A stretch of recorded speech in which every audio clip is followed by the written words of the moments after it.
पता चला कि मेरे घर में लाला हुआ है तो नंद जी ने बड़ा जोर का उत्सव मनाया।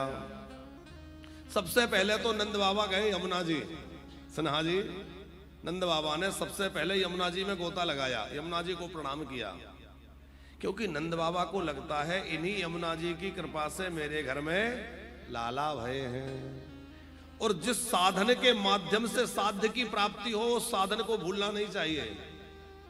आप देखिएगा महात्मा लोग अपनी माला को बड़ा प्रेम करते हैं, आंखों से लगाएंगे, बहुत संभाल के रखेंगे, उनको कोई इत्र दे कुछ दे तो वो सबसे पहले माला में लगाएंगे। क्यों? बोले ये वो साधन है जो परमात्मा को मिलाने वाला है। केवट ने राम जी को एक बार नौका में बिठाया और नौका के कारण ही राम जी केवट को मिले, इसलिए केवट ने उस नौका की जीवन भर पूजा करी, क्योंकि यही वह साधन है जिसके कारण मुझे परमात्मा मिले। तो भैया साध्य के मिलने के बाद साधन की उपेक्षा नहीं होनी चाहिए। यद्यपि यमुना महारानी तो स्वयं साध्य ही हैं, पर यमुना जी की कृपा से आज मेरे घर में ठाकुर प्रकट हुए हैं, आज मेरे यहाँ लाला प्रकट हुए हैं। ऐसा सोचकर नंद बाबा यमुना जी में गए और यमुना जी में गोता लगाया। नंदस्त्वात्मज उत्पन्ने जाता दो महामना आहो ये विप्रान वेदज्ञा स्नाता सुचेर अलंकृता। ऐसी शास्त्र मान्यता है कि पुत्र जन्म के बाद पिता जब किसी नदी सरोवर में छलांग लगा के स्नान करता है तो उसके कूदने से जो जल ऊपर की ओर उठता है उससे पितरों की तृप्ति हो जाती है, वह एक प्रकार का तर्पण है, ऐसा शास्त्र में लिखा है। जब पिता कोई बनता है, पुत्र का जन्म होता है और वो छलांग लगा के स्नान करे तो उसके छलांग लगाने से जो जल ऊपर उठेगा उससे जो है पितृ तृप्त हो जाएंगे। पर ध्यान रखिएगा ऐसा नहीं तो महाराज जी ने कहा था कि छलांग लगा के नहाओ, तैरना नहीं आता हो तो भी कूद जाओ। हाँ, वैसे इतना तो कोई मानता नहीं है, पर फिर भी ध्यान रखना। पर ये बात शास्त्र की कह रहे हैं हम आपसे। नंद बाबा तो सविधि शास्त्र वाचनों का पालन करने वाले हैं। आपने स्नातः शब्द से उस बात का बोध हो रहा है कि उन्होंने जाके यमुना जी में स्नान किया। और नंद घर क्या हुए? नंदस्त्वात्मज उत्पन्ने जाता अहलादो। अहलाद बोलते आनंद को। श्री कृष्ण ही के रूप में आनंद ही उनके पुत्र के रूप में प्रकट हुआ। इसलिए ब्रजवासियों ने क्या गाया? वो ये नहीं गाते कि नंद जी के लाला भयो के नंद जी के कृष्ण भगवा, क्या गाते हैं? नंद घर आनंद भयो। तो साक्षात आनंद ही, क्योंकि परमात्मा ही आनंद का स्वरूप है। जो आनंद सिंधु सुख राशि, जो आनंद सिंधु सुख राशि, जो आनंद सिंधु सुख राशि, जो आनंद सिंधु सुख राशि, स्वीकारते लोक सुपासे, स्वीकारते लोक सुपासे। जो आनंद के सिंधु है वह आनंद नंद जी के यहाँ पुत्र रूप में प्रकट हुए हैं। अच्छा, सिंधु समट करके और छोटे से लाला के रूप में बने हैं।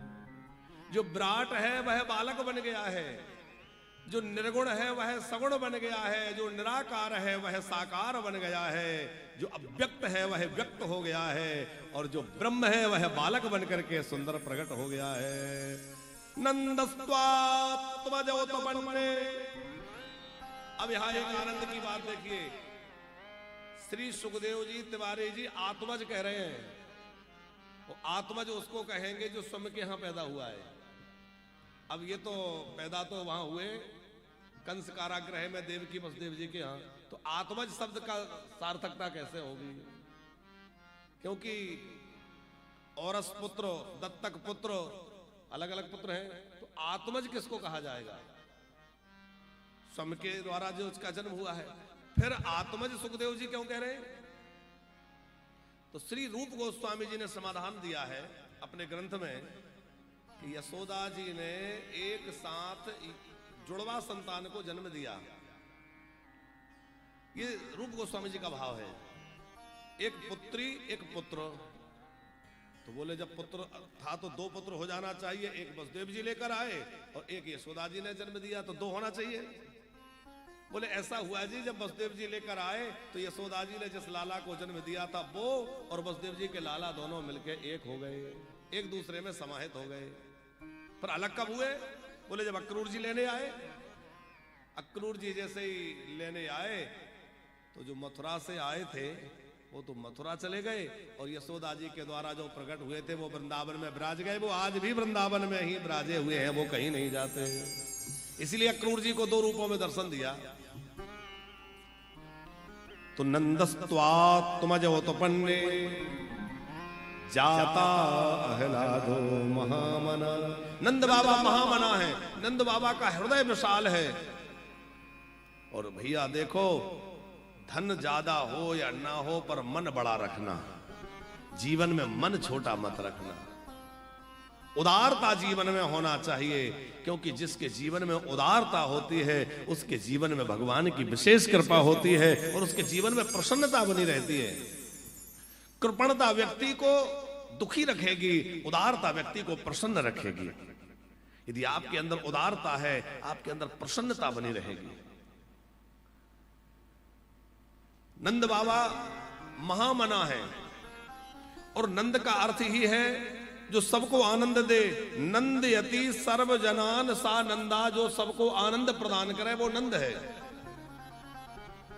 और जो सबको आनंद देता है उसके घर में एक दिन ब्रह्मानंद प्रकट होता है। अब हम लोग विचार करें कि हमारे पहुंचने से लोगों को आनंद होता है कि लोगों का आनंद छिन जाता है। हम जहां पहुंच जाए वहां लोग आनंदित तो होते हैं कि परेशान होते हैं, ये हमें विचार करना चाहिए। कई लोग होते हैं घर में आते हैं तो लगता है कि सन्नाटा छा जाए, बच्चे बेचारे डर जाएं, सब डरे डरे रहें। नहीं, हमारे आने से सब प्रसन्न हो जाएं, ऐसा वातावरण बना के रखें, तानाशाही नहीं है। वो एक संत बहुत अच्छी बात कह रहे थे, बोले जिस घर में छोटे छोटे बच्चे हों और उस घर का सब सामान व्यवस्थित रखा है, दीवालों पर पेंसिल नहीं चला रही है और सब सुरक्षित रखा है, तो समझ लो इस घर का मालिक बड़ा तानाशाह है। अरे बेचारे बच्चे डरे हैं तब तो वो कुछ नहीं कर रहे हैं, तो बच्चे हैं, मौज करेंगे, बच्चों को मौज करने दो साहब। तो नंद बाबा कैसे हैं? जो सबको आनंद देते हैं। देखो नंद जी 9 भाई हैं, इनके पिता 2 भाई थे, अर्जन्य जी और परजन्य जी। अर्जन्य जी के 4 बेटा थे, परजन्य जी के 5 बेटा थे। तो ये जो है बड़े नहीं है, बड़े उपनंद हैं। लेकिन उपनंद जी ने राज्य स्वीकार नहीं किया। उन्होंने कहा नंद तुम सब प्रकार से योग्य हो, मैं तुम्हें ही कहता हूं, निवेदन करता हूं कि राजगद्दी तुम संभाल लो। राजगद्दी का मतलब वैसे राजा नहीं थे, लेकिन अपने गोकुल के, अपने क्षेत्र के वो राजा थे, इसलिए नंदराय जी कहे जाते हैं। नंदरानी, नंदराय। वैसे तो राजा मथुरा मंडल के कंस हैं, लेकिन अपने क्षेत्र के ये। तो नंद जी कैसे हैं? विशाल हृदय के हैं। महामना आहू ये विप्रान वेद ज्ञान, इन्होंने वेदज्ञ ब्राह्मणों को आमंत्रित किया। अग्रवाल जी, जब भी हमारे घर में कोई मांगलिक अवसर आए तो वेदज्ञ ब्राह्मणों को आदर सहित बुलाना चाहिए। जिन घरों में विप्रों के चरण पड़ते हैं उन घरों के अशुभ स्वतः नष्ट हो जाते हैं, वहां से अशुभ भाग जाते हैं। जब वेदज्ञ ब्राह्मण किसी घर में वेद मंत्रों का उच्चार करते हैं तो वहां कोई नेगेटिविटी और बुरी शक्तियां नहीं रह सकती। इसलिए समय समय पर अपने घर में वेदज्ञ ब्राह्मणों को बुला करके वेद पाठ अवश्य कराना चाहिए। लेकिन एक और स्थिति धीरे धीरे बनने जा रही है कि आगे चल करके हमको अच्छे वेदज्ञ ब्राह्मण उपलब्ध नहीं होंगे। बहन जी, उसका कारण क्या है? उसका कारण यह है कि कोई भी ब्राह्मण अपने बच्चों को, जो खुद कर्मकांड कर रहा है, वो अपने बच्चों को कर्मकांड में नहीं लगाना चाहता। क्यों नहीं लगाना चाहता? भाई हर कोई नेता चाहता है मेरा बेटा नेता बन जाए, डॉक्टर चाहता है मेरा बेटा डॉक्टर बन जाए, सब लोग चाहते हैं कि नहीं? फिर कर्मकांडी क्यों नहीं चाहता मेरा बेटा भी कर्मकांडी बन जाए? वो क्यों चाहता है मेरा बेटा डॉक्टर इंजीनियर बन जाए, अमुक बन जाए? उसका कारण यह है कि उसने उसको सहा है। लोगों के यहां सवेरे से शाम तक श्रम किया, इतना कुछ किया, उसके भले की कामना करी, और क्या दिया उसने? थोड़ी सी दक्षिणा मांग, अरे बोरे पंडित जी लूट रहे हो, इतना लगता है क्या? आप विचार करिए, जो अच्छा वेदज्ञ है, अच्छे विद्वान है, अच्छी विद्वत्ता को अर्जित करने के लिए कितने वर्षों पर परिश्रम करना पड़ता है? कम से कम 10-12 वर्ष की पढ़ाई है, तब कोई बढ़िया विद्वान बनता है। अब 10-12 वर्ष उन्होंने परिश्रम किया, उसके बाद वह विद्वान आपके कल्याण के लिए आपके घर में आए और आपके मंगल की कामना लेकर के वेद मंत्रों का उच्चारण कर रहे हैं, कोई अनुष्ठान कर रहे हैं, जप कर रहे हैं, घर में बच्चे प्रतीक्षा कर रहे हैं, चलो पिताजी गए कुछ लेकर आएंगे, फीस भर जाएगी, घर का राशन होगा, होगा, कुछ ना कुछ उनका योजना बन रही है कि नहीं? आपने बहुत थोड़ा सा देकर भेज दिया तो क्या हुआ? पूरे घर में निराशा। अब उनके मन में चिंता की पत्नी के आवश्यकताओं की पूर्ति करें, कि बच्चों की आवश्यकता की पूर्ति करें, कि घर की व्यवस्था को चलाएं। तो जब उन्होंने उस आर्थिक तंगी को और उस तृष्कार भरे जीवन को देखा तो वो सोचते हैं कि भैया हम क्यों अपने बच्चों को इसमें धकेलें। यदि आप चाहते हैं कि ब्राह्मणों के बच्चे भी कर्मकांड पढ़ के अच्छे विद्वान बने और यह शास्त्रीय परंपरा, वैदिक परंपरा अक्षुण्ण रहे, आगे बढ़े, तो उसके लिए भैया यह है कि ब्राह्मणों को उचित सत्कार और उचित दक्षिणा देना प्रारंभ करिए। उचित सत्कार और उचित दक्षिणा देंगे तो लोग अपने बच्चों को उसमें लाना चाहेंगे और धीरे धीरे परंपरा आगे बढ़ेगी। आहूय विप्रान वेदज्ञान, वेदज्ञ ब्राह्मणों को बुलाया और फिर क्या किया? विधिवत पहले पितरों का अर्चन किया। पूजयामास विधि पितृदेवार्चनम तथा, पहले पितरों का पूजन किया, फिर देवताओं का अर्चन किया। अग्रवाल जी, घर में कोई उत्सव हो तो पितरों को नहीं भूलना चाहिए, पहले पितरों का पूजन अवश्य करें, फिर देवताओं का पूजन करें। और नंद बाबा ने फिर गायों को सजाया। धेनूनां नियुते प्रादा विप्रेभ्यः समलंकृते शुद्ध्यन्ति सप्तरत्नौघा सात्विकं वराव्रता। 2 लाख गायों को नंद बाबा ने सुंदर सजा करके उनके गले में घंटी बांध दी, उनको रेशमी वस्त्र उड़ा दिया, उनके ऊपर रंग बिरंगे चित्रकारी वालों ने कर दी है, सजा धजा कर उन गैयाओं को, और नंद बाबा ने दान कर दिया।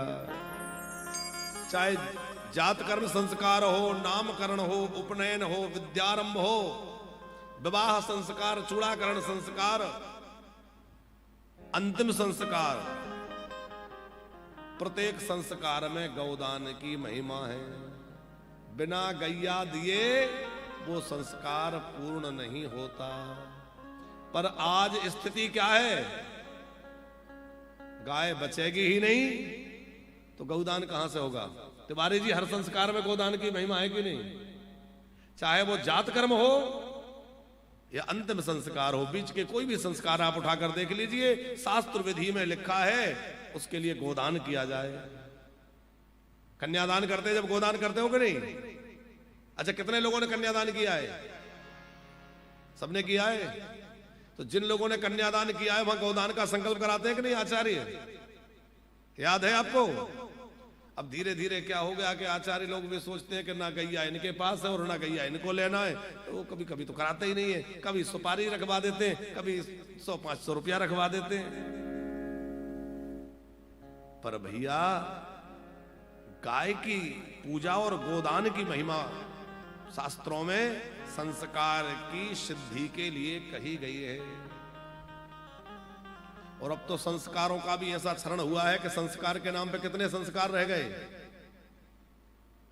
16 संस्कार तो हमारे शास्त्रों में कहे गए हैं, और भी संस्कार कहे गए हैं, पर मुख्य रूप से 16 हैं। अब 16 में 2 ही बचे। कौन कौन से बचे सिन्हा जी? विवाह संस्कार और अंतिम संस्कार, और वो भी नाम मात्र के बचे। नंद बाबा खूब सजा धजा के गैयों का दान कर रहे हैं। धेनु नाम न्योते प्रादात विप्रेभ्या समलंकृते शुद्ध्यन्ति सप्तरत्नौ साधिको वराव्रता। खूब 84 कोस ब्रजमंडल में हल्ला हो गया, और ब्रज 84 कोस के गोपियां ग्वाल सब दौड़ दौड़ के नंद भवन की ओर आ रहे हैं, और खाली हाथ नहीं आ रहे हैं। कोई माखन की मटकी लिए हुए है, कोई उपहार की सामग्री लिए हुए है, कोई बधाई के लिए कुछ लिए हुए है, कोई लाला के लिए कोई खिलौना लिए हुए है, और आपस में परस्पर खूब आनंद ले रहे हैं। एक दूसरे पे दही उड़ेल रहे हैं, एक दूसरे पे घिरत डाल रहे हैं, और खूब ताली बजा बजा के, ढोल मृदंग बजा बजा के, गीत गा गा के नाच रहे हैं। तो आप लोग भी जरा उत्सव मना लीजिए। कैसे? कि बाजे ढोल सहनाई गोकुल में, बाजे ढोल सहनाई गोकुल में, वो आज बाजे बधाई गोकुल में, वो आज बाजे बधाई गोकुल में, वो आज बाजे बधाई गोकुल में, आज बाजे बधाई गोकुल में, बाजे ढोल सहनाई गोकुल में, बाजे ढोल सहनाई गोकुल में, बाजे ढोल सहनाई गोकुल में, आज बाजे बधाई गोकुल में, आज बाजे बधाई गोकुल में।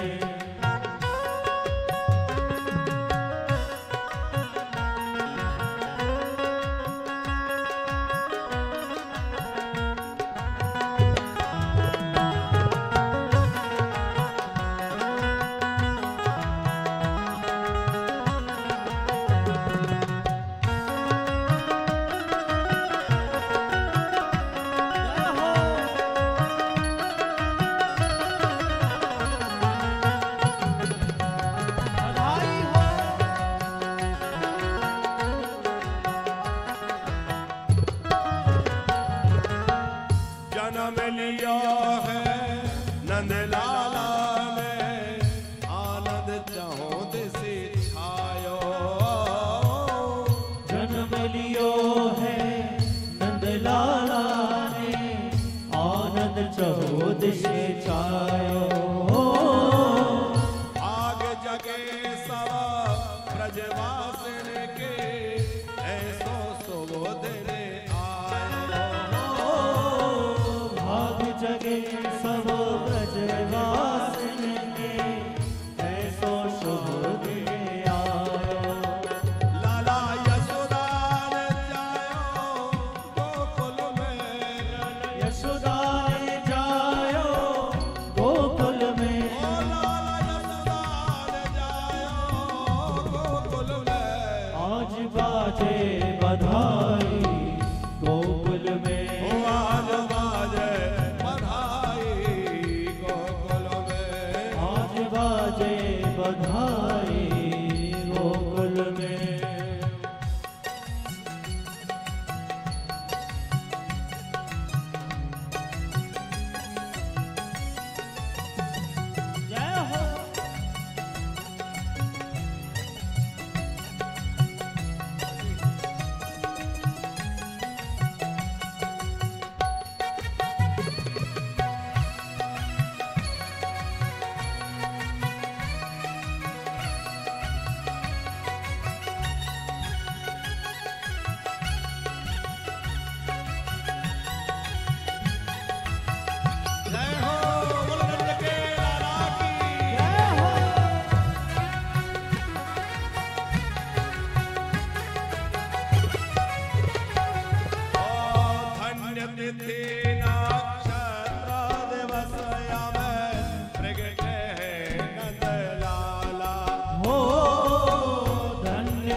जो लोग ये नृत्य कर रहे हैं ये सब हमारे वानप्रस्थी लोग ही हैं।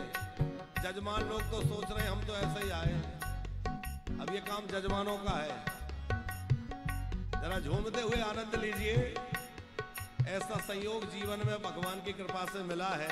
तो वृंदावन में बैठे हैं जहां ठाकुर जी भी आके नाच गए, आप क्यों शर्माते हैं? जरा झूमते हुए बोले नंद के लाला की।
अच्छा, बधाई एक ऐसा शब्द है कि बधाई गाई भी जाती है, बधाई बजाई भी जाती है और बधाई बांटी भी जाती है। बोले बधाई बट रही है। सन्हा जी अभी एक जगह हम कथा कर रहे थे, हमारे उद्घोषक महोदय वो कौशिक जी थे, तो वो बेचारे उद्घोषणा में लगे थे, वो सबको बधाई बांटी गई। तो बाद में वो हमारे कक्ष में ऐसे ही बैठ के बात कर रहे थे, तो हमसे बोले महाराज जी वो हमें उत्सव की बधाई नहीं मिली। और हमने कहा बधाई नहीं मिली? अरे खूब बधाई हो। हमने कहा बधाई हो। अब वो भी विनोदी और हम भी विनोद में बहुत अच्छे व्यक्ति, तो विनोद की बात में तो वो बोले कि हमें बधाई नहीं मिली। तो हमने कहा अरे बताओ आपको बधाई नहीं मिली? हम खूब खूब बधाई हो, आपको बहुत बहुत बधाई हो। अब वो कहना चाहे कि वो वाली बधाई नहीं मिली, अरे हम कहे बधाई नहीं मिली तो हमारी ओर से लख लख बधाई। तो बधाई बड़ा विचित्र ऐसा शब्द है, बधाई गाई भी जाती है, बधाई बजाई भी जाती है और बधाई लुटाई भी जाती है। नंद बाबा के द्वार पर सूत मागध बंदीजन सब खूब गा रहे हैं। अच्छा, सूत मागध बंदीजनों में भी अंतर है। सूत कौन? जो पौराणिक कथाएं गाते हैं वो सूत कहलाते हैं। जो वंशानुवर्णन करते हैं वह मागध कहलाते हैं। और जो समय अनुसार कवित्व रचना करके गाते हैं और प्रसन्न करते हैं उनको बंदीजन कहते हैं। तो तीनों अलग अलग हैं। सूत मागध बंदीजन आकर के खूब गा रहे हैं, नृत्य कर रहे हैं, दिव्य उत्सव चल रहा है।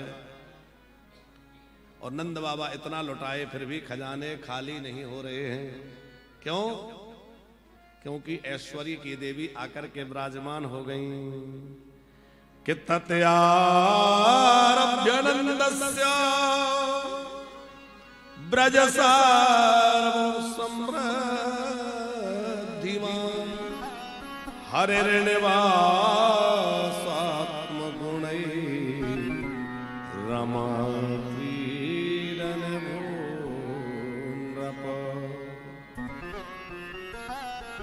उस समय ऐश्वर्य की देवी आकर बैठ गई।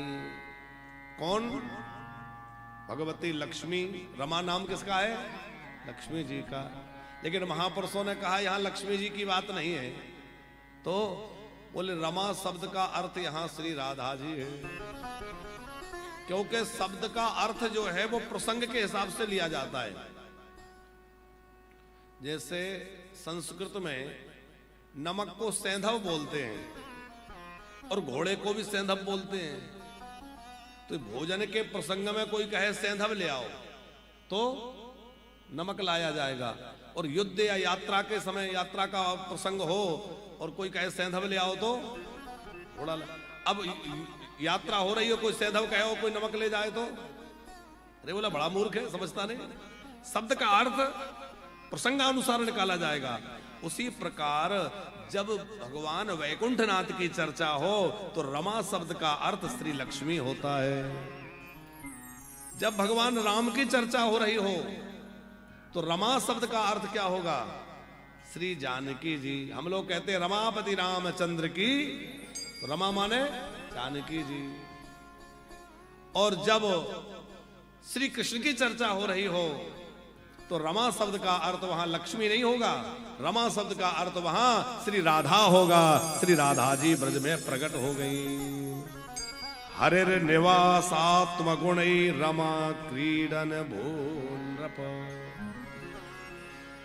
उस ब्रज मंडल में श्री किशोरी जी आकर के विराजमान हो गई और उनकी कृपा से ऐसा ऐश्वर्य कि जितना लुटाए जाएं खाली नहीं होते खजाने। सब दर्शन की लालसा ले लेकर आ रहे हैं। नंद भवन में बड़ी भीड़ है और उसी भीड़ में भगवान महादेव भी योगी बने हुए दर्शन की लालसा लेकर खड़े हैं। कि मैया तेरे द्वारे हो यशोदा तेरे द्वारे बाला जोगी आयो, बाला जोगी आयो। अंग भवोती बगल मृग छाला शेष नाग लिपटायो, शेष नाग लिपटायो। हो गले नाग लिपटायो, गले नाग लिपटायो। माथे उनके तिलक चंद्रमा, माथे उनके तिलक चंद्रमा। घर घर अलख जगायो, घर घर अलख जगायो। भगवान महादेव योगी का रूप बना करके बाल कृष्ण का दर्शन करने के लिए अलख जगाते हुए और गोकुल में पधार गए। भिक्षाम देही भिक्षाम देही, मां तो भिक्षाम देही। यशोदा जी को पता चला द्वार पर कोई योगी आया है। कहा जाओ जाओ किसी योगी की, महात्मा के सम्मान में कोई कमी नहीं रहना चाहिए। वो योगी जो चाहते हैं उनको भेंट में दे दो, वो जो मांगे। गोपियों ने कहा बाबा क्या चाहते हैं? हीरा मोती जवाहरात भूमि गाय, जो आप आज्ञा करें। नंद जी के यहाँ किसी बात की मनाही नहीं है, और योगियों के लिए तो हर समय दरवाजे खुले रहते हैं, साधुओं के लिए कोई मनाही नहीं है। लेकिन भोले बाबा क्या कह रहे हैं? ना चाहिए तेरी दौलत दुनिया, ना ये माल खजाना, ना ये माल खजाना। तो क्या चाहते हो बाबा? अपने लाला के दर्शन करा दे मैया, अपने लाला के दर्शन करा दे मैया, अपने लाला के दर्शन करा दे मैया, अपने लाला के दर्शन करा दे मैया। मैं दर्शन को आया, मैं दर्शन को मैं तो दर्शन के लिए आया। अपनी बात खोल दी, भेद खोल दिया, मैं क्यों आया हूं, मुझे और कुछ नहीं चाहिए। मैया बोली, अब यशोदा जी भी बाहर आ गई। बाबा आपके गले में सर्प है, आपका रूप बड़ा भयंकर लग रहा है, देख के मेरा लाला डर जाएगा। इतना सा छोटा बालक कैसे लेके आ जाऊं? बोले बाबा बोले मैया तू इन नागों की बात कर रही है, तेरा लाला बड़े बड़े नागों का नाग नतैया होगा। पर मैया तो बहुत डरी थी, तो लाल को बाहर नहीं लाई। बोले बाबा वहीं त्रिशूल गड़ा के कुछ दूर जाके बैठ गए। आप लोग नंदगांव गए होंगे, तो नंदगांव से आगे जाइए तो आशेश्वर महादेव कुछ दूर बैठे हैं। वहां जाके भगवान शंकर वन में विराजमान हो गए, महावन में। और क्या करने लगे? श्री कृष्ण शरणम ममो, श्री कृष्ण शरणम ममो, श्री कृष्ण शरणम मम, श्री कृष्ण शरणम मम, श्री कृष्ण शरणम ममो, श्री कृष्ण शरणम मम, श्री कृष्ण शरणम ममो, श्री कृष्ण शरणम मम, श्री कृष्ण शरणम ममो, श्री कृष्ण शरणम ममो, श्री कृष्ण शरणम मम, श्री कृष्ण शरणम मम। अब भोले बाबा आसन लगा के बैठ गए, बाल कृष्ण का ध्यान कर रहे हैं और कह रहे हैं हे बाल कृष्ण अब आप ही कुछ करिए, मैं तो आपके शरण में हूं, क्योंकि बिना दर्शन के मन नहीं मानेगा। मेरी अखियां तो आपके दर्शन की लालची हैं। मन डर लोचन लालची,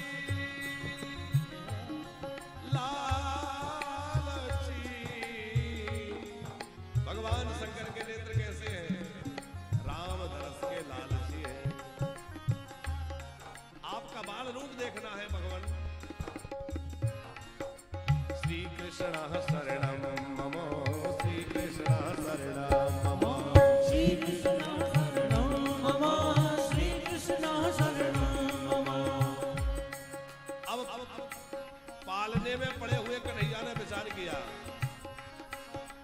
मैया तो ले नहीं जाएगी, और भोले बाबा के अंदर बड़ी व्याकुलता है, मुझे कुछ करना पड़ेगा।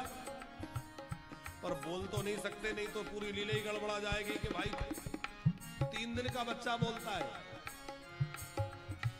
कब आए भोले बाबा? अष्टमी में लाला प्रकट भये, 9वीं तिथि में नंद महोत्सव मना, द्वादशी में भोले बाबा आए, क्योंकि चतुर्दशी में तो पूतना मौसी आ गई थी।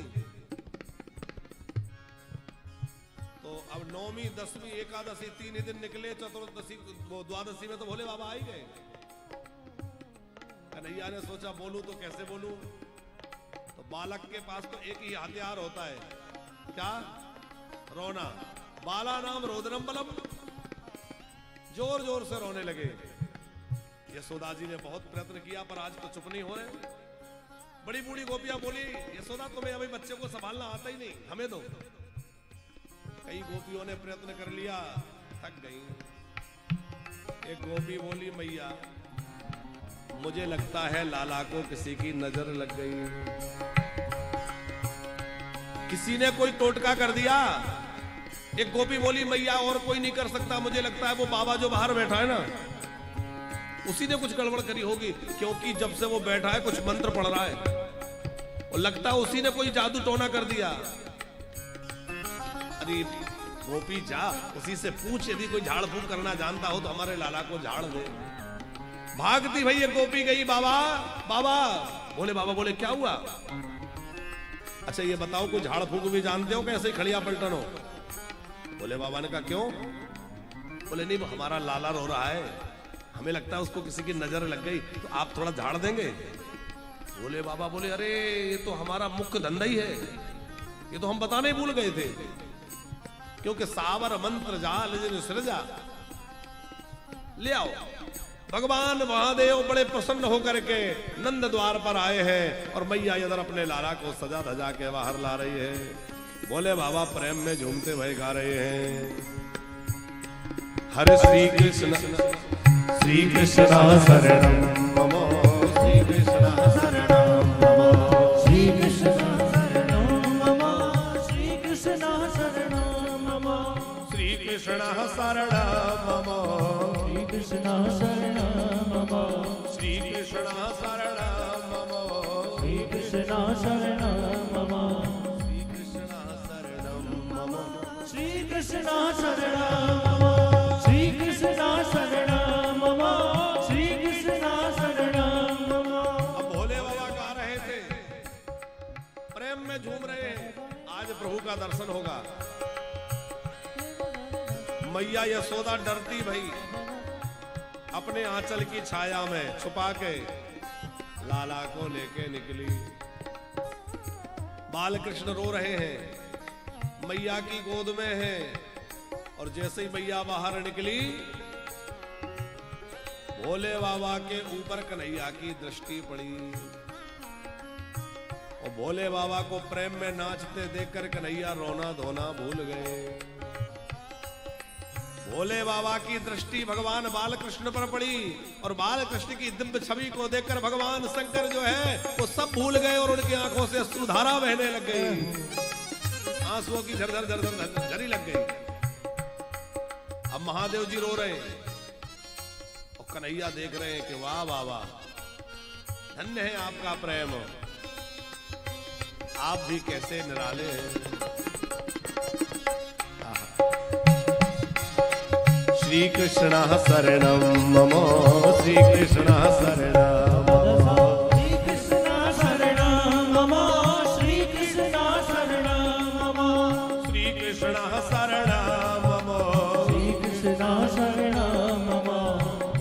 कौन कौन बालकृष्ण के दर्शन करना चाहता है तो इसी मंत्र का जप करो जो भोले बाबा ने जपा। क्या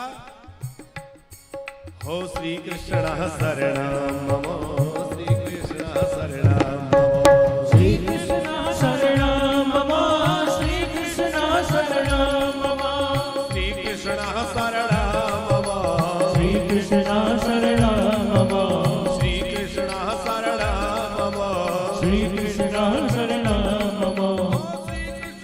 शरणं मम, श्री कृष्ण शरणं मम, श्री कृष्ण शरणं मम, श्री कृष्ण शरणं मम, श्री कृष्ण शरणं मम, श्री कृष्ण शरणं मम, श्री कृष्ण शरणं मम, श्री कृष्ण शरणं मम, श्री कृष्ण शरणं मम, श्री कृष्ण शरणं मम, श्री कृष्ण शरणं मम। महादेव जी नृत्य कर रहे हैं। एक गोपी बोली बाबा बड़ा जादूगर है। कैसे? बोले देखो लाला का रोना अपने ऊपर ले लिया, पहले बालक रो रहा था, अब लाला का रोना बंद हो गया, बाबा रोने लग गया।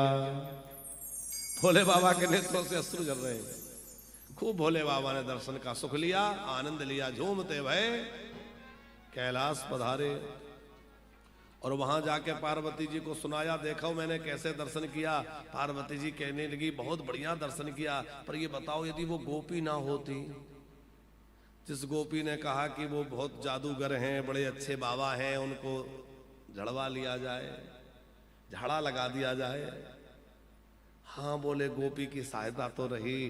भोले बाबा बोले कि गोपी की बड़ी सहायता रही।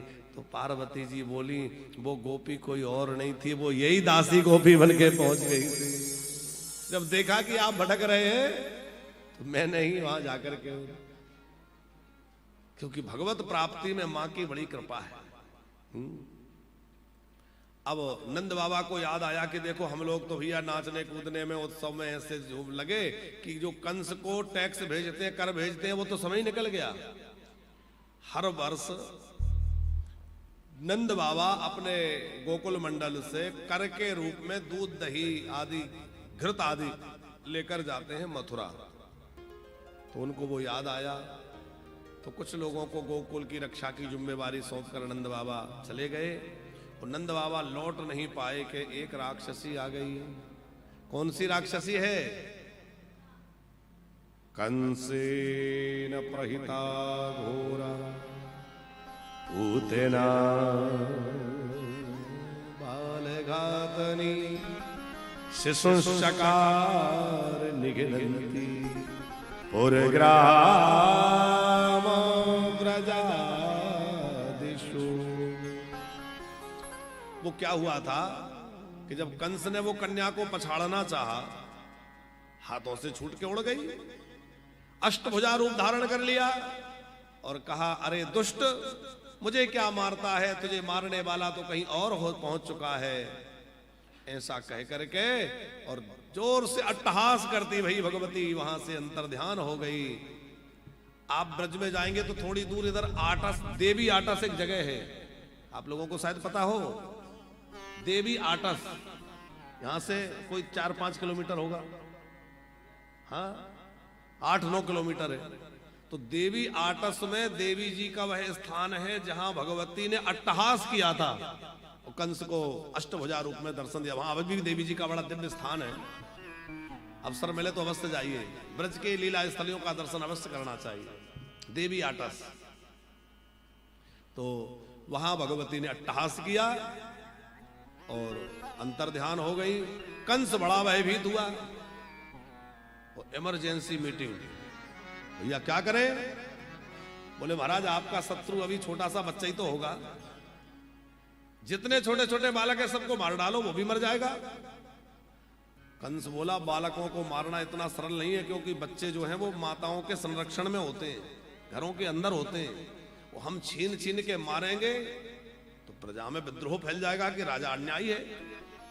तो इस युक्ति से मारो कि सारे बालक मारे भी जाएं और किसी को ये पता ना चले कि किसने मरवाए। तो जो कंस के सहायक थे वो बोले अरे महाराज हम लोगों पर छोड़ दीजिए, ये सब सल तोसल चाणूर मुष्टक बड़े बड़े पहलवान हैं, हम लोग ये सब काम कर लेंगे।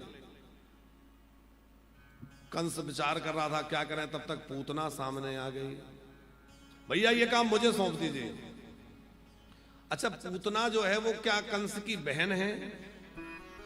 कंस की बहन नहीं है, ये कंस की मुंह बोली बहन है। बहन तो किसकी है जे? बकासुर की। इसीलिए सुखदेव जी कि वहां कहा गया अहो बकीयम स्तन काल कूटम। बकी माने बकासुर की बहन। तो बहन तो है बकासुर की, पर कंस की बहन क्यों कहलाई अग्रवाल जी? क्या था कि कंस ने जितने लोगों को पराजित करके अपने बस में कर लिया वो सब कंस के अनुयायी हो गए, कंस की दास्ता स्वीकार कर ली।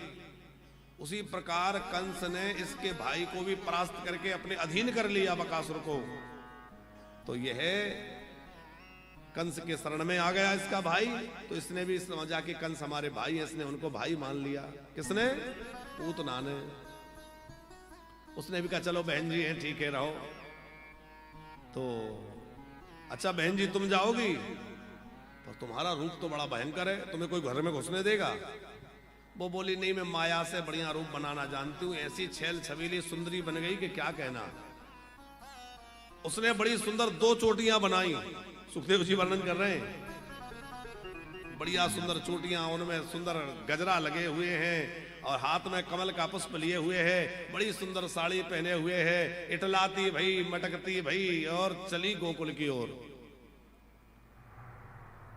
है तो बालघातनी, बड़ी बड़ी सज धज के चली। अब जब सज धज के चली और कोई विशेष व्यक्ति जब आए, कोई चमक धमक वाला, तो जल्दी लोग परिचय भी नहीं पूछते, आप कहां से आए, कौन है। तो भैया कोई विशेष व्यक्ति होंगे, कहीं से आए होंगे। तो सबसे ज्यादा हल्ला किसका था? नंद जी के लाला का। तो सीधा गोकुल की ओर बढ़ी, गोकुल में आई और यशोदा जी को बधाई देने का नाटक करने लगी। अरे बहना बधाई हो, यशोदा बधाई हो, बधाई हो। यशोदा जी ने सोचा ये कहां से आ गई, कौन है। फिर सोचा कोई विशेष ही होंगे। देखो आप सबन के आशीर्वाद से लाला हुआ, वो लाला पालने में सो रहा है, आशीर्वाद दे दो। ऊपर से तो पूतना की आकृति बहुत सुंदर है, पर अंदर पाप भरा हुआ है। मारने की इच्छा से अपने वक्षस्थल पर, अपने पयोधरों पर भयंकर विष लगा करके आई है मारने के लिए। इसलिए एक महात्मा कह रहे थे, मत रीझना ऊपर की सफाई पर, क्योंकि ये तो बर्क लगा हुआ है मिट्टी की मिठाई पर। ऊपर की चमक धमक पर मत रीझना, अंदर क्या है उसका भी जरा ध्यान रख लेना। आजकल लोग ऊपर की चमक धमक ज्यादा देखते हैं, और सामान भी आजकल लोग खरीद रहे हैं तो पैकिंग देखते हैं। इसीलिए कंपनी वालों ने क्या कर दिया अग्रवाल जी, पैकिंग बहुत बढ़िया है, माल चाहे जैसा हो, पैकिंग एकदम अच्छी है। लेकिन जो समझदार व्यक्ति होगा वो पैकिंग को नहीं देखेगा, उसके अंदर के माल को चेक करेगा, माल अच्छा है कि नहीं। और ठाकुर जी तो भैया ठाकुर जी हैं, वो ऊपर की पैकिंग नहीं देखते, वो तो अंदर देखते हैं कि इसके अंदर क्या है, व्यक्ति का कृतत्व कैसा है, मन कैसा है। हम लोग जीवन भर तन को सजाने में लगे हैं, पर भगवान तन नहीं देखेंगे, भगवान तो मन देखेंगे। है? पूतना सज धज कर आई और पालने में लेटे हुए कन्हैया ने देखा कि मौसी जी चली आ रही हैं, मां सी, मां जैसी है। आते देखा तो श्री कृष्ण ने अपने दोनों नेत्र बंद कर लिए। नेत्र बंद क्यों कर लिए? इस पर संतों ने अपने अपने खूब मत लिखे हैं। कोई कहता है इसलिए कर लिए होंगे, सोच रहे होंगे ये जहर पिलाने आई है, ये तो भोले बाबा बढ़िया पीते हैं, तो भोले बाबा को आंख बंद करके बुला रहे होंगे कि तुम आ जाओ जहर पी लो। कोई कहता है इसलिए कि राक्षसों को मारने की शुरुआत हो रही है, चलो आंख बंद करके ध्यान कर ले और मंगलाचरण करके इसी से शुरुआत कर दें। कोई कहता है इसलिए आंख बंद कर ली होगी कि इसके पिछले जन्मों को देख रहे होंगे, ऐसा क्या सत्कर्म किया जो आज मेरे पास आ गई, ऐसा इसने क्या शुभ कर्म किया है जो ये मेरे पास तक आ गई।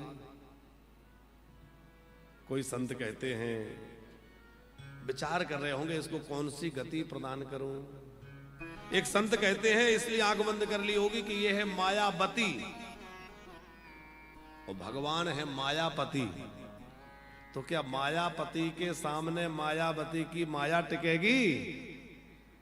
जैसे सूर्य के सामने अंधेरा नहीं टिक सकता, उसी प्रकार भगवान के सामने माया नहीं टिक सकती। जैसे भगवान की दृष्टि पड़ती सारी माया हट जाती।